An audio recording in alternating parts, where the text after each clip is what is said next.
गुढीपाडवा म्हणजे 3.5 मुहूर्तांपैकी एक मुहूर्त. या दिवशी चैत्र नवरात्रीला सुद्धा सुरुवात होत असते. बरेच जण तर आतुरतेने गुढीपाडव्याची वाट बघतात. कारण का नवीन बांधकामाची सुरुवात करायची असते. घर घेतलेलं असेल तर नवीन घरात या दिवशी गृहप्रवेश केला जातो. सोनं, चांदी, मोठ्या मोठ्या वस्तू जर खरेदी करायच्या असतील तर त्या सुद्धा या मुहूर्तावर खरेदी केल्या जातात. पण यंदा 2026 मध्ये गुढीपाडव्याच्या दिवशी अमावस्या तिथी आलेली आहे.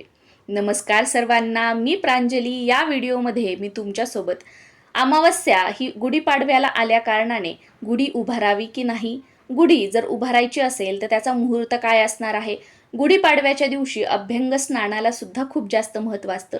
तर अभ्यंग स्नान करण्याचा मुहूर्त सुद्धा तुमच्यासोबत शेअर करणार आहे. आणि त्याचबरोबर बऱ्याच जणांकडे चैत्र नवरात्रीनिमित्त घटस्थापना केली जाते. तर घटस्थापनेचा शुभ मुहूर्त सुद्धा याच व्हिडिओमध्ये मी तुमच्यासोबत शेअर करणार आहे. कोणतंही व्रतवैकल्य असू द्या, पूजा असू द्या किंवा एखादं पारायण असू द्या, बऱ्याच वेळेला आपण त्या पूजा मांडणीमध्ये कलशाची स्थापना करतो आणि त्या कलशाचं पूजन सुद्धा केलं जातं. तो कलश भरून ठेवला जातो. कलश कधीही आपल्याकडे पालथा ठेवला जात नाही किंवा तो रिकामा ठेवला जात नाही. पूजेमध्ये कलशाला अनन्यसाधारण असं आपल्याकडे महत्त्व आहे. पण असा एक सण आहे की त्यामध्ये कलश भरला जात नाही, तो सरळही ठेवला जात नाही, या उलट कलश पालथा ठेवला जातो आणि तो सण म्हणजे गुढीपाडवा. आपल्याकडे तर कलश पालथा ठेवणं, रिकामा ठेवणं हे अशुभ मानलं जातं. मग गुढीपाडव्याला वेळूच्या काठीवर कलश हा पालथा का केला जातो? मग गुढीपाडव्याला कलश पालथा ठेवणं हे अशुभ कसं मानलं जात नाही, ते शुभ का मानलं जातं? असा कधी तुम्हाला प्रश्न पडलेला आहे का? किंवा असा विचार कधी तुमच्या मनात आलेला आहे का? आणि मनामध्ये असा विचार जरी आलेला असेल किंवा असा प्रश्न जरी पडलेला असेल तर तुम्हाला याचं उत्तर मिळालेलं नसेल. चला तर मग मी तुम्हाला सांगते की गुढीपाडव्याच्या दिवशी कलश हा पालथा का ठेवला जातो आणि ते शुभ का मानलं जातं. गुढीपाडव्याच्या दिवशी कलश उलटा म्हणजे आपण जमिनीकडे करून ठेवतो. आणि जमीन म्हणजे तिच्यामध्ये परोपकाराची भावना आहे. ती झाडांची मुळं स्वतःमध्ये घट्ट रोवून ठेवते. आणि आपण जो ब्रह्मध्वज या दिवशी उभारतो, म्हणजे जी गुढी उभारतो, तर ती म्हणजे यशाचं प्रतीक किंवा चांगल्याचा वाईटावर विजय म्हणून आपण लावत असतो. त्याचप्रमाणे मनुष्याने देखील कितीही यश मिळवले आयुष्यात, तो कितीही मोठा झाला तरी सुद्धा आपले पाय जमिनीवरच राहावे या हेतूने या जमिनीमधील जी काही सकारात्मकता आहे, सकारात्मक ऊर्जा आहे, ती हा कलश खेचून घेतो आणि असा मांगल्याने भरलेला कलश नेहमी आपल्या वास्तूमध्ये, आपल्या घरामध्ये राहावा म्हणून गुढीपाडव्याच्या दिवशी कलश हा पालथा ठेवला जातो आणि हे शुभ सुद्धा मानलं जातं. गुढी उभारताना आपण ज्याही काही वस्तू वापरतो गुढीच्या पूजेसाठी, त्या प्रत्येक वस्तूमागे सुद्धा एक शास्त्रीय कारण आहे.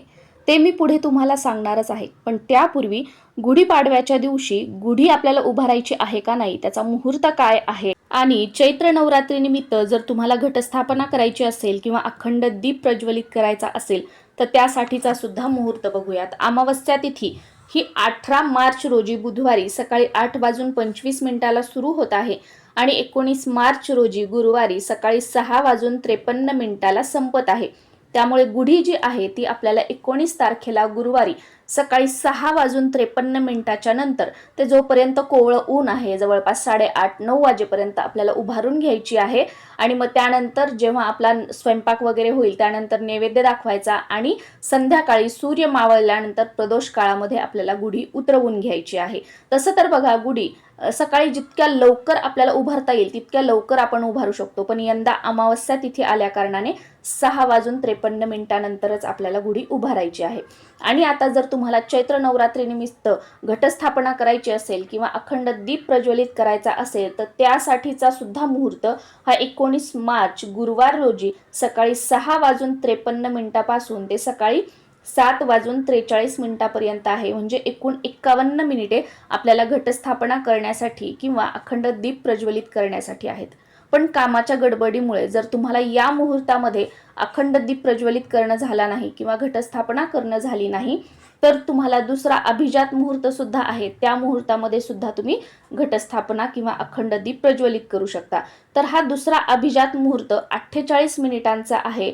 हा मुहूर्त 19 तारखेला दुपारी 12:05 सुरू होतोय, तो दुपारी 12:53 पर्यंत असणार आहे. तर या वेळेमध्ये सुद्धा तुम्ही घटस्थापना किंवा अखंड दीप प्रज्वलित करू शकता. पण काही कारणाने या 2 मुहूर्तामध्ये तुम्हाला घटस्थापना करणं शक्य झालं नाही, अखंड दीप प्रज्वलित करणं तुमच्याकडून झालं नाही, तर काही हरकत नाही. सायंकाळी सूर्य मावळण्याच्या अगोदर दिवसभरामध्ये कधीही तुम्ही घटस्थापना करू शकता आणि अखंड दीप प्रज्वलित करू शकता. कारण गुढीपाडवा हा 3.5 मुहूर्तांपैकी एक आहे आणि या दिवशी कोणत्याही गोष्टीसाठी मुहूर्त बघण्याची गरज नसते. पण तुम्ही आता म्हणाल, की या दिवशी अमावस्या आहे आणि ही अमावस्या तिथी सूर्याने बघितलेली आहे, त्यामुळे ही तिथी दिवसभर मान्य असणार आहे. मग आपण गुढी कसं काय उभारू शकतो आणि घटस्थापना कशी काय करू शकतो आणि अखंड दीप सुद्धा कसा काय प्रज्वलित करू शकतो? आणि अजून एक प्रश्न तुमच्या मनात येऊ शकतो, की या दिवशी अमावस्या आल्या कारणाने आपण सोनं, चांदी किंवा अजून काही मोठ्या वस्तू तुम्हाला खरेदी करायच्या असतील, तर त्या खरेदी करू शकतो का? तर कालनिर्णय कॅलेंडरमध्ये मागील पानावर या गुढीपाडव्यासंदर्भात खुलासा केला आहे. त्यामध्ये असं दिलेलं आहे, की चैत्र शुद्ध प्रतिपदा ही क्षय तिथी असली तरी 3.5 मुहूर्तांपैकी एक असा हा गुढीपाडवा आहे. त्यामुळे हा दिवस शुभ मानला जाणार आहे. आणि गुढीपाडव्याच्या दिवशी सोनं, चांदी, जागा, वाहन, नवीन वस्तू किंवा व्यवसायाचा शुभारंभ, गृहप्रवेश या सर्व गोष्टी तुम्ही नेहमीप्रमाणे करू शकता. यास कोणतीही हरकत नाही. आणि आता तुम्हाला वाटेल, की असं काय आहे, की गुढीपाडव्याच्या दिवशी अमावस्या आली आहे किंवा अमावस्येच्या दिवशी गुढीपाडवा आलेला आहे, असं कधी होतं का? तर हो, यापूर्वी सुद्धा असं झालेलं आहे.